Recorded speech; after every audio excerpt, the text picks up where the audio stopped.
একটা অবস্থায় আমরা আছি যে আসলে এটা ব্যাখ্যা করা বড় কষ্ট। আওয়ামী লীগ তারা ধর্মের কথা বলে, কখন বলে? যখন ঠেকায় পড়ে। মূলত আওয়ামী লীগ ধর্ম নিরপেক্ষতার কথা বললেও তারা ধর্মহীনতায় বিশ্বাস করে। কোনো ধর্মেই তাদের বিশ্বাস নাই। এই আওয়ামী লীগের আমলে যেমনি মসজিদের অপমান তারা করেছে, তেমনি প্যাগোডার, তেমনি মন্দিরের সব জায়গায় অপমান তারা করেছে। তারা শুধুমাত্র ক্ষমতার জন্য এমন কোনো কাজ নাই যে তারা করে নাই, এমন কোনো কাজ নাই। তাই আজকের দেশটাকে তারা রসাতলের দিকে ঠেলে দিয়েছে। এবং এইখানে আমরা যারা আজকে আছি, বাংলাদেশে যারা বসবাস করি, বাংলাদেশে আমাদের থাকতে হবে। এই সরকার যদি আরো কিছুদিন থাকে, তাহলে আপনারা আমরা কেউ ধর্মকর্ম সঠিকভাবে করতে পারবো কিনা সেই ব্যাপারে সন্দেহ আছে। এবং একজন সঠিক মুসলমান হিসাবে, ইমানদার মানুষ হিসাবে বেঁচে থাকতে পারবো কিনা সেটাও সন্দেহ আছে। কারণ সমস্ত জায়গায় আজকে দুর্নীতি, সমস্ত জায়গায় দুর্নীতি, ঘুষ, উপঢৌকন ছাড়া কোনো কিছু হয় না। আর বর্তমান অর্থনৈতিক অবস্থা এমন পর্যায়ে নিয়ে ঠেকিয়েছে, কোনো পরিবার, সচ্ছল পরিবার যদি 20-25 হাজার টাকা ঢাকা শহরে ইনকাম থাকে, তাহলে বুকে হাত দিয়ে বলতে পারবে না যে সৎ পথে সেই ঢাকা শহরে বেঁচে আছে। যে কোনোভাবে, কোনো না কোনোভাবে অন্যায়ের সাথে তার আপোষ করতে হচ্ছে, মিথ্যার সাথে আপোষ করতে হচ্ছে। এর বাইরে বেঁচে থাকার কোনো সুযোগ নাই। তাই আজকের এটা আমাদের প্রতি ফরজ হয়ে গেছে, একটু পানি দিও, আমাদের প্রতি ফরজ হয়ে গেছে যাতে আমরা যদি আমার ইমান আকীদা নিয়ে বেঁচে থাকতে চাই, তাহলে যত দ্রুত সম্ভব এই ধর্মহীন সরকারকে ক্ষমতা থেকে নামানো, এটা আমার একটা ফরজ কাজ হয়।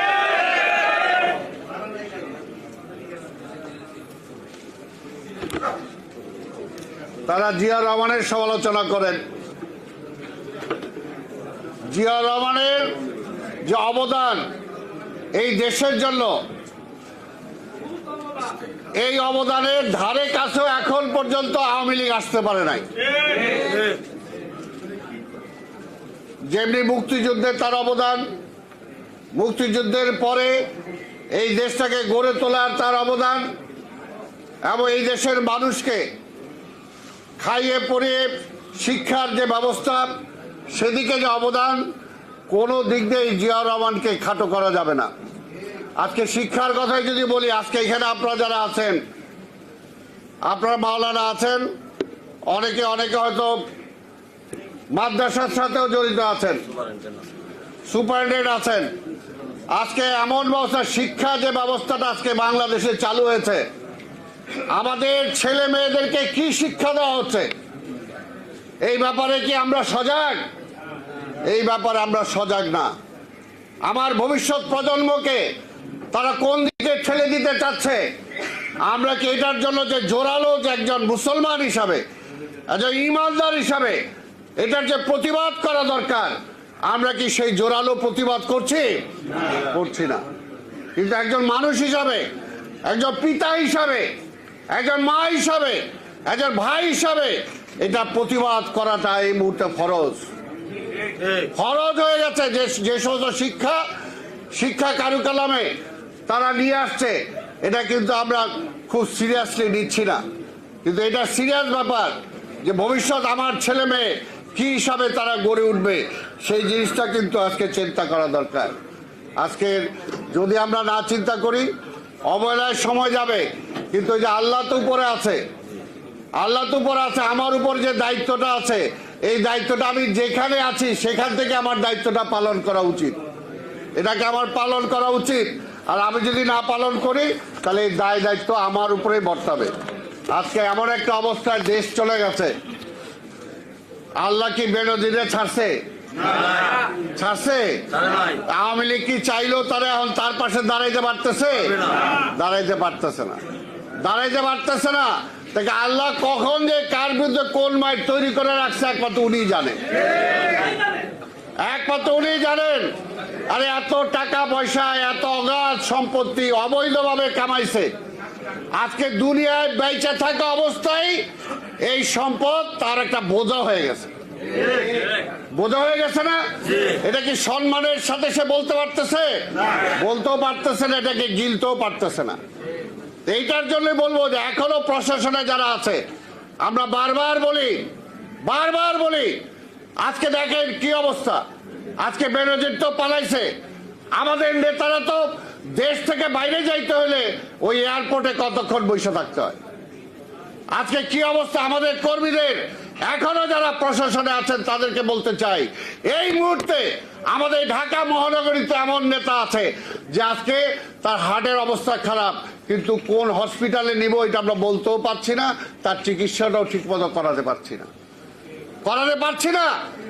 আমার ধানমন্ডি থানার সাবেক সভাপতি ছিল কমিশনার বাবুল, আজকে নজরুল চিনবে, এরাও চিনবে যে কি হয়েছিল তার। সে চরম অসুস্থ থাকা অবস্থায় সে চলে গেছে শ্বশুর বাড়িতে, সেইখানে বলতো পুলিশ যে হামলা করছে। ওইখান থেকে যে এক হসপিটালে গেছে, সেইখানেও তারে ধরার জন্য চলে গেছে। তারপর সেখান থেকে গ্রামে সে মাঠে ছিল, এবং সেই অবস্থায় তাকে মৃত্যুবরণ করতে হয়েছে।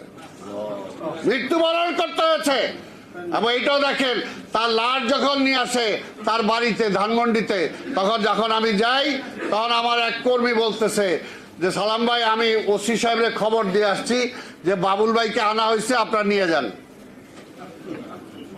বলে নিয়ে যান। এই হলো অবস্থা। অর্থাৎ মৃত আইসে, এতদিন তো খুঁজছেন, তো বাড়িতে তো আইসে, লয়ে যান। আজকে এই হলো অবস্থা।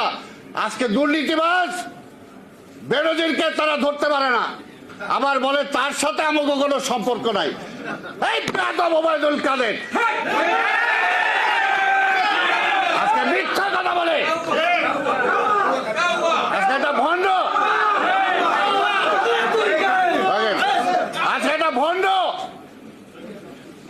আজকে তার নেত্রী হলো ভণ্ড, নির্লজ্জ, বেহায়া, লজ্জা শরম নাই। আজকে কথায় যখনই দেশ চালাইতে পারে না তখনই বলে তারেককে আনতেছি। এবার তারেক কি করছো? তারেক কি করছে? নিজে যে দেশ চালাইতে পারে না, হাজার কোটি টাকা লুটপাট হয়ে যেতেছে, ব্যাংকগুলো খালি হয়ে যেতেছে। এই পরশুদিনও দেখলাম ইসলামী ব্যাংকের বোল্টের থেকে সোনা চুরি হয়ে গেছে। কারা করছে? এটাও কইব তারেক, এইটাও বিএনপি। কদিন আগে ঝড় আইছিল, বললো এইটাও বিএনপি আনাইছে ঝড়। নিজেরা দেশ চালাইতে পারে না, পাশাপাশি এমন একটা অবস্থা হয়েছে যে আজকে দেশটাকে তারা একদম বানায় দিছে, জাহান্নাম বানায় দিছে। তো এই জাহান্নামের থেকে বাঁচতে হলে এই যে আপনারা যারা আছেন, আমি জানি আমার চেয়ে ভালো বক্তা আপনারা সবাই, আপনারা ওয়াজ করেন, বিভিন্ন মসজিদে যান, বিভিন্ন কিছুতে যান, আপনার ধর্মীয় বয়ান করেন, এবং যে কারণে ওয়াজের উপরেও আজকে সরকারের বিধিনিষেধ আছে।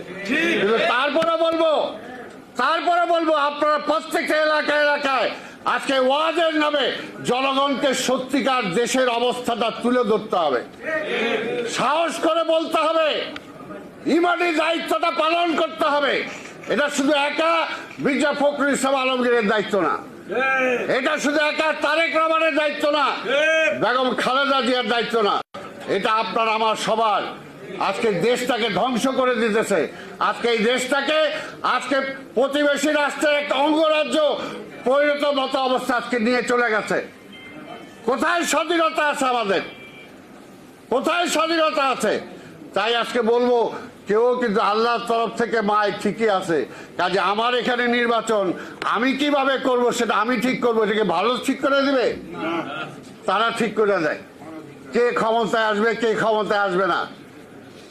ভণ্ড এগুলো তো আগে একটু এই সুযোগও পায় নাই, এখন সুযোগ হয়েছে। এই যে আমরা যারা আজকে জাতীয়তাবাদের কথা বলি, আমরা যদি ঐক্য এক থাকতে পারি, এক শক্তিতে আমরা যদি মাঠে নামতে পারি, তাহলে তারা ভাইসে যাবে।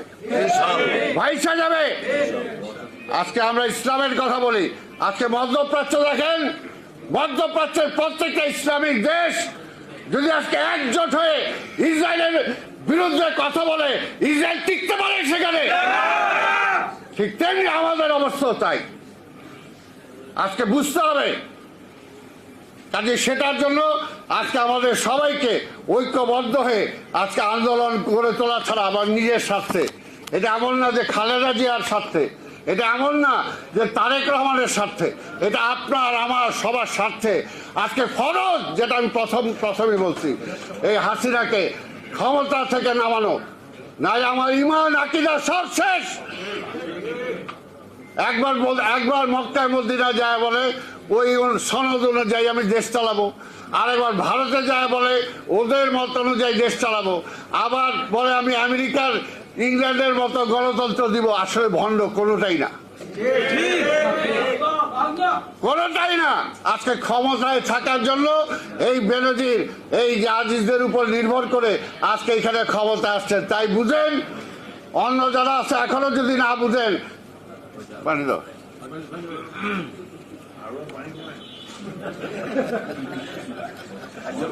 শেষ পানিটা ওরা তুলে দেওয়া পর্যন্ত তো খাইতে হবে, বাচ্চা থাকতে হবে। তাই ভাইরা আমার, আজকের আপনাদের সবাইকে মহাসচিবের অনারে আর আমি কোনো বক্তব্য দিলাম না। আপনাদের সবাইকে ধন্যবাদ। খোদা হাফেজ। বাংলাদেশ।